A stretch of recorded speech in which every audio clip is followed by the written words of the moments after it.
население самой Великобритании держится в неведении относительно ключевых моментов этого объявленного, представляющего серьезную угрозу, инцидента. Неизвестно общее количество пострадавших, равно как и состояние здоровья и местонахождения упомянутых российских граждан, права которых нарушаются самым грубейшим и безцеремонным образом. Населението на самата Великобританија го држат во незнаење за клучните аспекти на тој случај, кој беше прогласен за случај кој представува сериозна закана. Не е позната вкупната бројка на настрадани. Исто како и не е позната местоположба и здравствена состојба на гороспомнатите руски државјани, чии права се кршат на најбрутален и најнескрупулозен начин.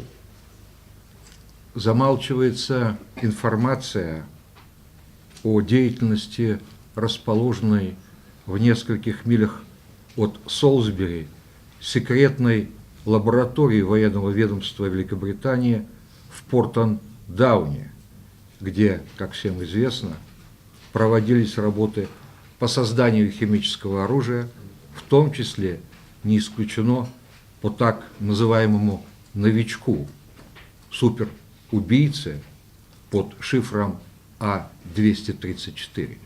Се премолчуваат информациите за дејноста на тајната лабораторија на воениот ресор на Великобританија во Портон Даун, кој што се наоѓа на неколку мили од Солсбери и каде што, како што ви е познато, се разработуваше химиското оружје. Меѓу другото, не е исклучено дека и во делот на разработка на така наречениот новичок, суперубийца под шифрата А234. От общественности скрываются сведения о проводившихся в этом районе накануне отравления семьи Скрипаль ежегодных учениях под кодовым названием «Токсичный кинжал», в ходе которых отрабатывались приемы борьбы с химическим и биологическим заражением. Од јавноста се кријат податоците дека во тој реон пред троењето на семејството Скрипаль се одржуваше годишна обука под назив токсична кама. За време на таа обука се вежба методи на борбата против химиско и биолошко заразување. Наши законные требования предоставить в соответствии со статьей 9 Конвенции о запрещении химического оружия образцы примененного против семьи Скрипаль химического вещества были категорически отклонены.